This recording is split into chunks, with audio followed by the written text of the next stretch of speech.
Okay, so we're going to get started.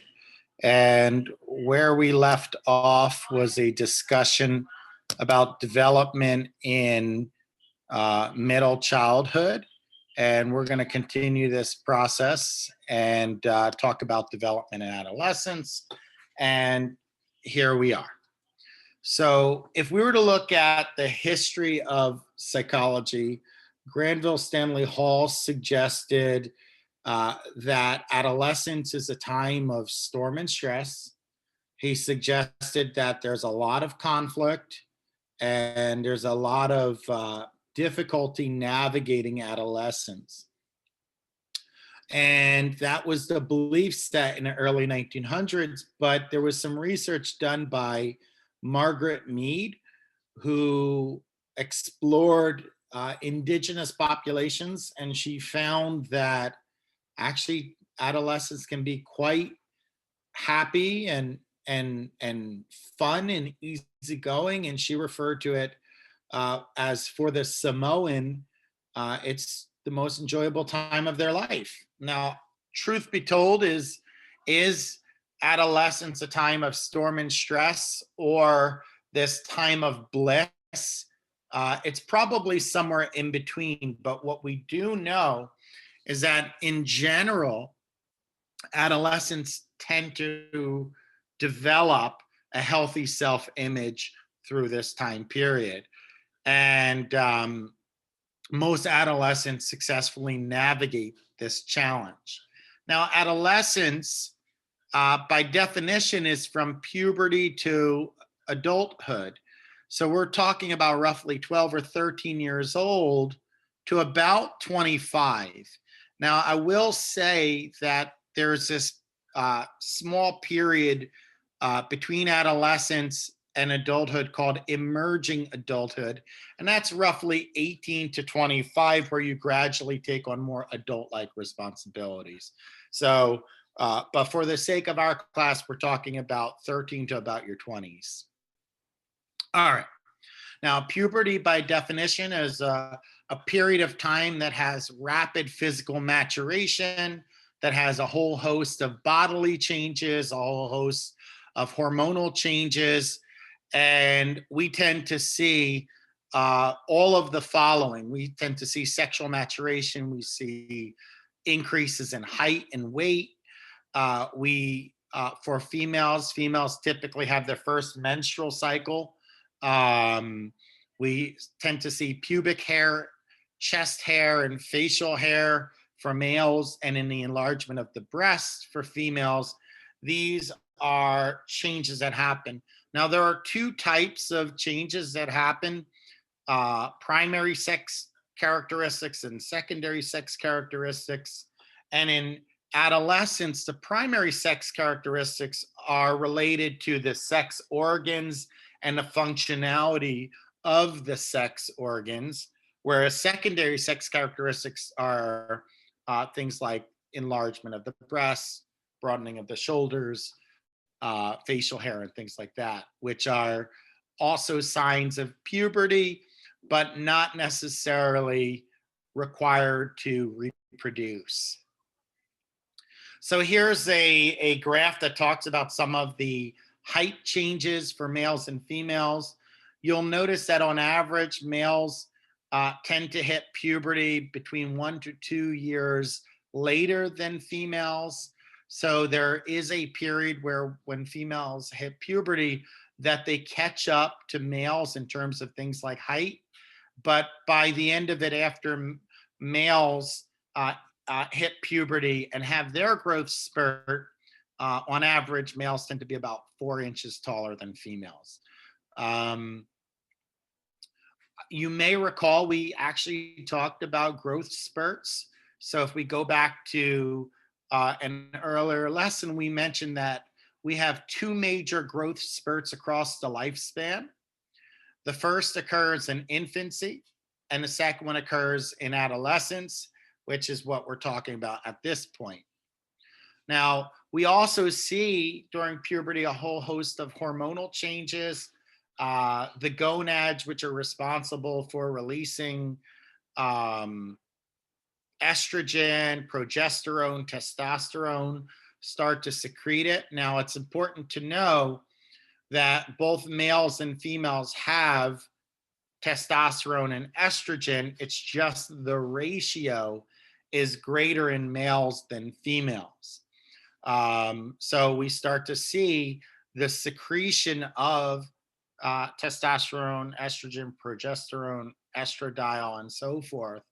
And what is responsible for the menstrual cycle is actually estrogen and progesterone.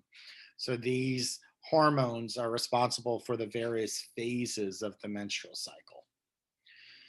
Now, in terms of when does one hit puberty, one thing that we see is that the average age of menarche, which is your first menstrual cycle, is steadily declining since the mid 1800s till now. And there are several factors at play, but the common ones are better nutrition and health. So when we look at the pubertal sequence, though, we're looking at anywhere between 8 to 16, 9 to 15, depending on who you ask, with the range being much broader among females than males. Now, there is one thing that is interesting. You can also have something called precocious puberty, which is where a person has relatively early and rapid progression of puberty, and that has its consequences, which I'll talk to you about in a minute. Now, this graph depicts a host of westernized nations and how there is a secular trend that each generation tends to hit puberty earlier than the previous. And it should come as no surprise that a lot of this can be explained by better health and nutrition. All right, now body image. Body image is something that is important to males and females. It has a strong impact on one's self-esteem. And what we see is that puberty does affect one's body image and one's self-esteem, which in general, girls tend to be less satisfied with their bodies than boys, and it becomes more pronounced over time. So, but what about hitting puberty early versus late? Hitting puberty early is viewed very positively for males, viewed very negatively for females, and I'll explain. Males tend to be far more competitive than females on average. So for males, hitting puberty earlier gives them a physical and competitive advantage over their peers. So they tend to be taller than their peers. They tend to be stronger than their peers. They tend to be more athletic than their peers. And that creates a positive view of hitting puberty earlier. Whereas females, on average, tend to be more cooperative or group oriented, and hitting puberty earlier for females is actually negative, because if you're the only one in the group that hit puberty, it's easy to be turned into an outcast, right? So you're excluded from the group because you're different from the rest of us, whatever that means. And that predisposes females to have greater risk of substance use, depression, eating disorders, and early sexual advances and sexual experiences. When one hits puberty, it's not uncommon for people, especially female, to experience unwanted and unsolicited sexual advances, which also, as you're trying to figure out who you are, can be quite awkward. All right. Now, in terms of the brain continues to develop. The brain doesn't fully finish its major development process till adulthood. But here are some structural changes that occur in adolescence. We tend to see that the corpus callosum tends to thicken. Now, the corpus callosum we mentioned in an earlier lecture provides a band of fiber tracts that connects to two sides of the brain. So this improves the adolescent's ability to process information because more neuronal activity is occurring across the two hemispheres. We also see that the amygdala is developing, and the amygdala tends to develop more rapidly than the prefrontal cortex. The amygdala as a brain structure is oftentimes involved in emotions and things like fear and rage, whereas the prefrontal cortex is involved in executive decision making, things like planning, organization, judgment. And in many ways, the prefrontal cortex serves as sort of like a brake valve that tells you stop, don't do it. And if you have an underdeveloped prefrontal cortex, that could result in impulsivity and an inability to stop or regulate one's passions. So we do see increases in experimentation with drugs that spike in adolescent, drugs and alcohol. We see experimentation with sex, and not just experimentation with sex, but risky sexual behavior, inconsistent contraceptive use, and whatnot.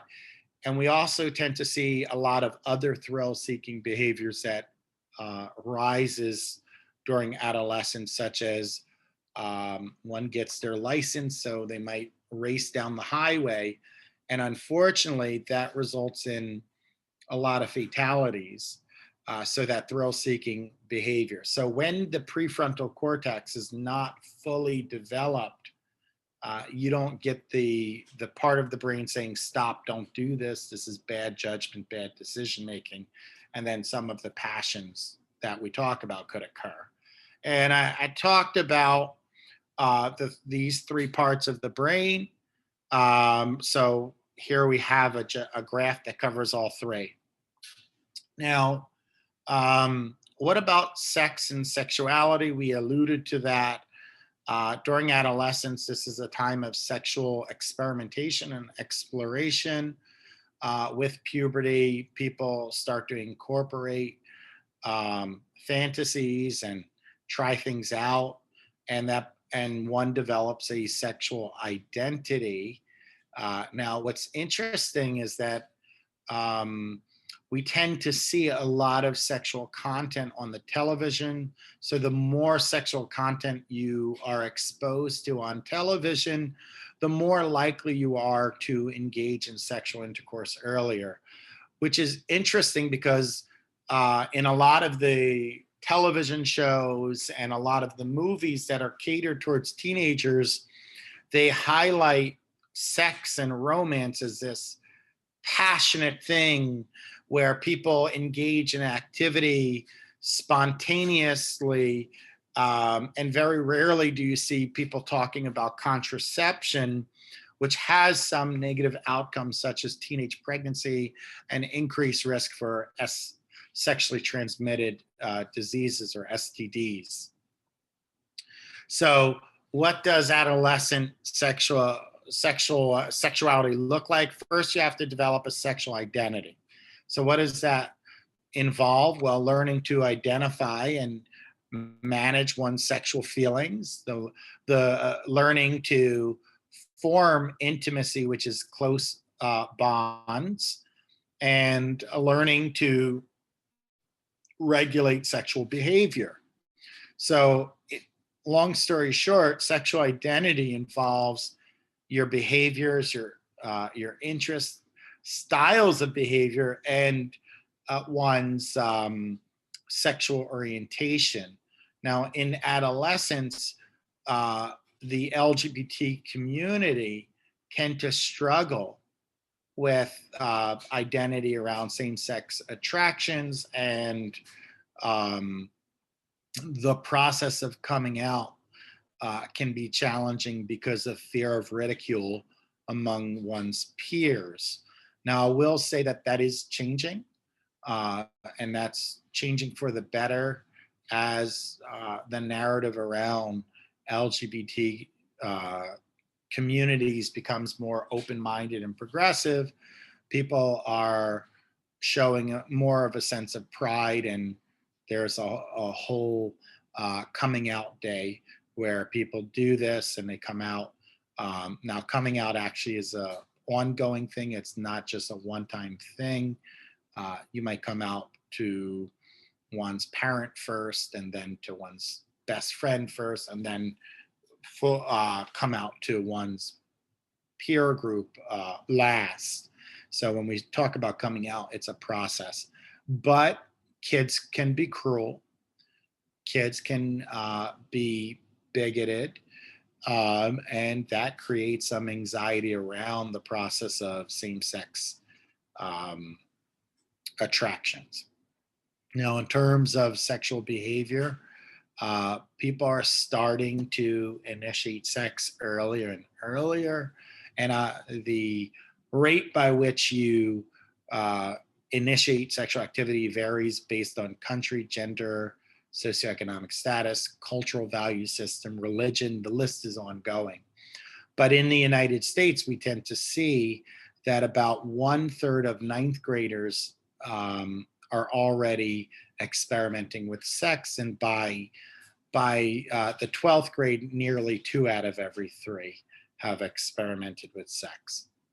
And if we look at sexuality, the graph tells a story, right? So for both males and females, the rate of sexual intercourse increases with each grade. And then at earlier ages, we tend to see more males or boys experimenting with sexual activity, pardon me. But as you get older, it levels out and roughly becomes even by about the 10th grade. All right. So, what are some risk factors for adolescent sexual behavior? Well, the number one issue is low parental monitoring. If parents are not keeping an eye on their teenagers, they're going to be more likely to initiate sexual intercourse earlier. They're going to be more likely to have a greater number of sexual partners. They're going to be more inconsistent with condom use. And that kind of discussion about condoms and birth control and all of these things, if the parents were monitoring, they could have an open dialogue with their kids. But if you're not monitoring, then you might not even know that's happening. Other risk factors are drug use, school problems, delinquency. All of these factors play a role. Socioeconomic status plays a role. So lower socioeconomic status increases the risk of early sexual behavior. Family and parenting. We talked a little bit about parenting, but the family structure plays a role. So children of divorce tend to engage in sexual activity earlier. If you have siblings who are engaging in sexual activity, they serve as models to copy. So those are familial factors. Peers, you might get peer pressure to engage in sex. And we talked about lower academic achievement playing a role. Now, talking about contraception, it's increasing. Adolescents are increasing their use of contraceptives, but we do see that it's inconsistent in adolescence, and that can be problematic, increasing the risk of sexually transmitted infections or diseases. And just to give you a statistic, nearly 3 million American teenagers develop an STI each year.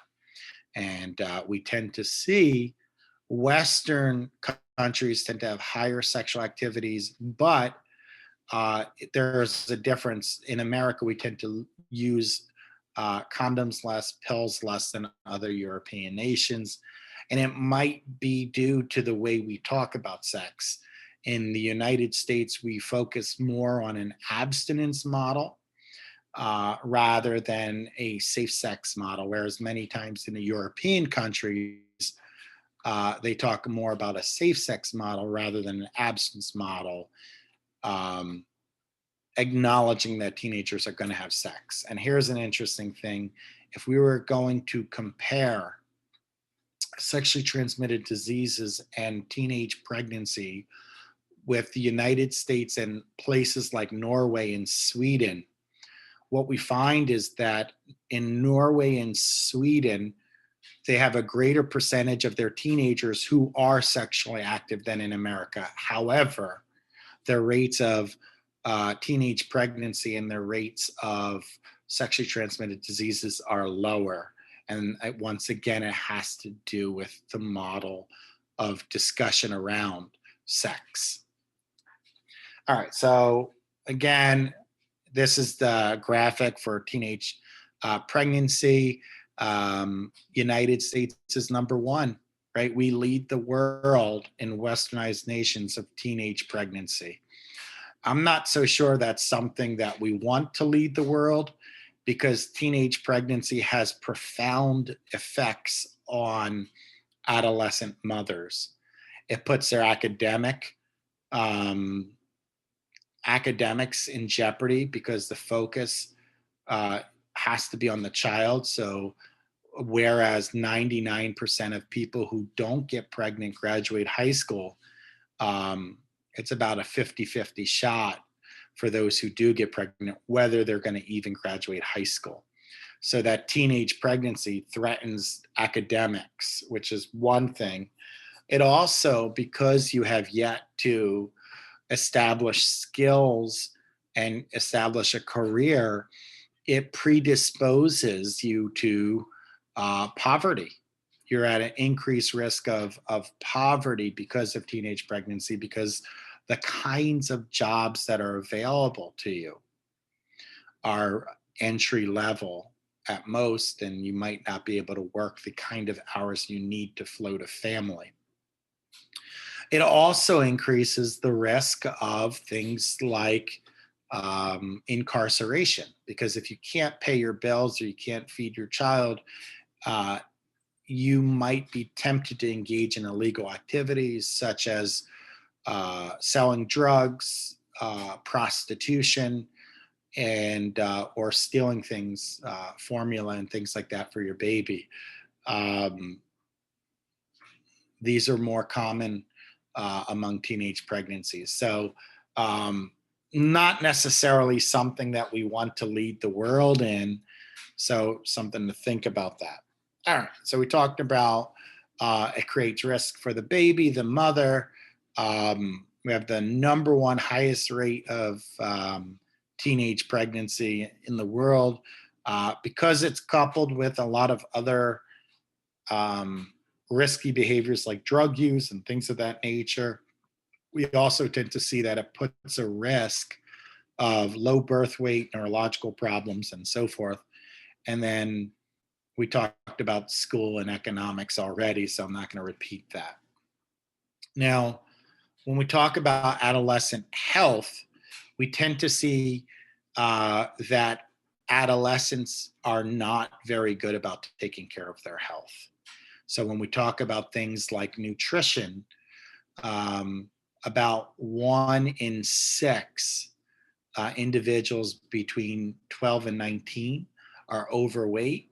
We tend to see that teenagers increase the behavior of grab and go or fast food consumption. We tend to see they decrease their intake of fruit and vegetables, and they decrease their exercise. So all of these factors put a person at risk of becoming overweight, having heart problems, blood pressure problems, diabetes in the future.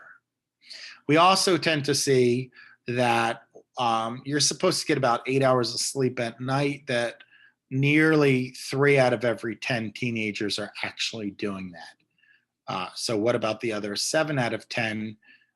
Many of these individuals, they're up on their phone, right? They might be speaking to their new romantic partner saying, I love you. No, I love you. No, you hang up. No, you hang up first. These kind of things, and they wind up staying up because of their newfound romance or romantic interests. We also tend to see kids or adolescents tend to spend more time on social media than before, which keeps them up. They tend to have more screen time, such as playing video games or watching Netflix. So all of these things add up to a teenager not getting enough sleep, which is not good because that's um, your body's opportunity to recover. And long term, it could affect you academically. So, what are some of the leading causes of death in adolescence? Accidents. And I talked to you about impulsivity and drag racing. So, things like automobile accidents are very common. Homicide and suicide are also very common. We talked about bullying in the last video lecture. Well, bullying doesn't just go away, it continues. So, as people go into adolescence, the risk of suicide is increasing. Substance use and abuse, we have one of the highest rates of drug use of any industrialized nation. It does fluctuate depending on what drug we're talking about. Things like alcohol and cigarette consumption has declined in recent years, but things like marijuana usage and the use of painkillers have increased in recent years. Another thing that we need to think about, especially when we're talking about body image, is a risk for eating disorders, things like anorexia or bulimia. We tend to see that anorexia and bulimia are about a 10-to-1 for females to males. So females are 10 times more likely to have an eating disorder. But let's describe what anorexia is. Anorexia is a relentless pursuit to be thin through starvation or other means such as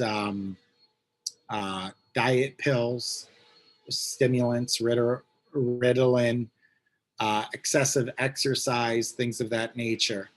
Now, the three characteristics of anorexia is that a person must be 85% of their expected body weight.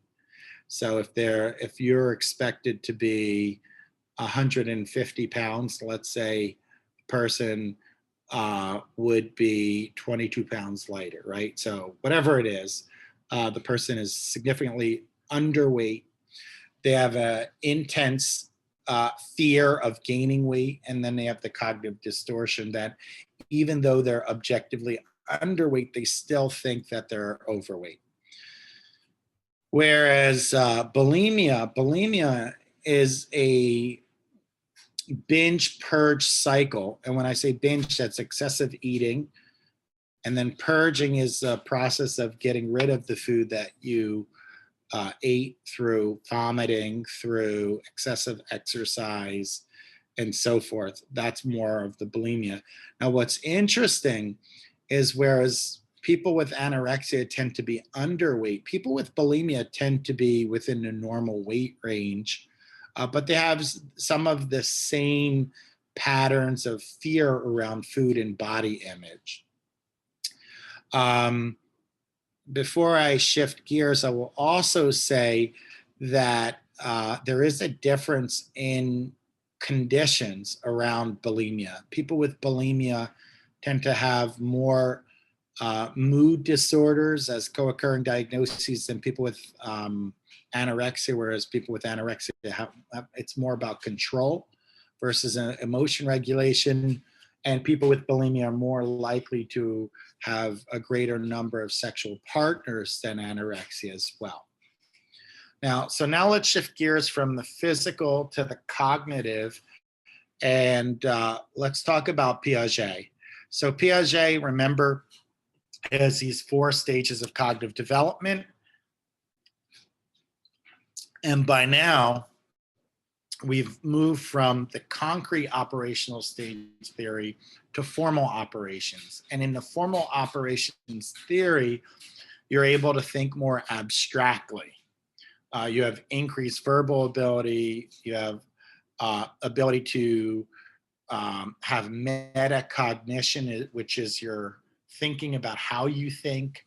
Now, you do tend to be not a little bit more utopian or naive. So things, you tend to be very idealistic. Now, idealism uh, is both a good thing and a bad thing. Being overly idealistic is what's responsible for teenagers being among, in our generation, being advocates for social justice. Things like March for Our Lives, which advocates for gun reform, and other groups are teenager driven or adolescent driven. So that's the positive of being idealistic. The downside is that there's a lot of disappointment that happens when teenagers discover that the world is imperfect and people are inconsistent and people are not always honest, and the injustices of the world can weigh heavily on teenagers because they're not used to it and they're still looking at the world through an idealistic lens. Now, in terms of logical thinking, we get abstract reasoning, and then you get hypothetical deductive reasoning, which you start with a hypothesis, and then you start experimenting to draw meaningful conclusions or deductions. Now, teenagers develop a sense of egocentrism. Now, we talked about egocentrism in the pre-operational stage as well, but now we're going to talk about it differently. In the pre-operational stage, it was your inability to see the world through another person's lens. Now, when we talk about egocentrism, this is more self-consciousness. So your sense of feeling like everybody is watching you, you're the center of attention. So you develop this imaginary audience. It's almost like there's a spotlight that follows you through your life, and you're on this stage and you have to perform. The reality is that's not true. And social psychologists did research on this. It's called the spotlight effect. And they found that most people are too busy worrying about their own presentation and their own self-consciousness to worry about you. So they focus on their own spotlight. Now, another thing we develop is personal fables, which are these stories that teenagers tend to tell. And they're tall tales. People might make stories about how great they were. Oh, I played basketball and I scored 55 points in 10 minutes or whatever it might be, exaggerating their true abilities. And then we also have to deal with invincibility. People and adolescents don't think about the fact that, they could die. So they think they're invincible. And that drives some of the risky behavior as well. Now, in terms of executive functioning, we talked about decision making and critical thinking. That requires the prefrontal cortex. So it increases in adolescence, as I said, but it's not fully where it needs to be, and that'll only occur in early adulthood. So let's look at schools. So now we're shifting from the cognitive realm to the social aspect. And at this point, we're transitioning to middle school, or what we call junior high school. So we tend to see a decrease in happiness and enjoyment in school. And there's a reason for that, and I'm going to explain that in a minute. But if you have large friend networks or positive relationships, the stress around transitioning to middle school is actually lower. So what drives this drop in school satisfaction? Well, it's the concept of top dog phenomenon. And the top dog phenomenon means that when you were in fifth grade or sixth grade, you were the oldest in your group. You were the tallest in your group. You were considered the alpha, right? So being a fifth grader or sixth grader, but then you move to middle school and now you're the youngest, you're the newest, you're the least powerful person in middle school. So you went from being a big fish in a small pond to a very small fish in a much bigger pond. And that creates a sense of anxiety. So, how do we increase effectiveness of school experiences for young adolescents? Well, having smaller communities where it's less impersonal is helpful. So if you have a smaller school, then people become more closely connected with one another. When it comes to counselors, so school counselor, you want to make sure that the ratio is 10 to 1, 10 students per counselor. So that gives additional support. You want to involve family members, parents, community leaders. You want to increase health and fitness programs, which is actually interesting because physical education is the first thing that gets dropped in middle school and high school. And that creates issues with fitness and identity. You want to be flexible with your curriculum. You want to provide healthcare as needed. Now, so you go from middle school to high school, which is also happening again because middle school is either 2 years or 3 years. Again, I say fifth or sixth grade, you might start, or you might end elementary school, but you start high school at ninth grade. And so what we tend to see is that in America, and I mentioned testing and where we are, and we may not fully hit the mark. Many kids or students graduate with inadequate mathematical reading, writing abilities. We might be number one in obesity. We might be number one in teenage pregnancy, but we trail the industrialized nations in education. And people who are not performing well in the schools might get very frustrated and want to drop out. So another thing we might want to consider is discouraging people from dropping out of high school as well and providing additional resources. We also might want to increase extracurricular activities such as clubs. Clubs provide opportunity for connection. Clubs provide an opportunity for kids to discover their unique interests. And then increasing in civics or social responsibility, so service learning could also be important as well. So some transitions we see that occur between in middle school, we tend to see puberty changes, body image changes, increased formal operational thought, which is abstract reasoning, increased responsibility, decreased dependence on one's parents, and now I'm going to go a couple bullet points lower, increase focus on one's peers. We tend to have a larger and more impersonal school structure.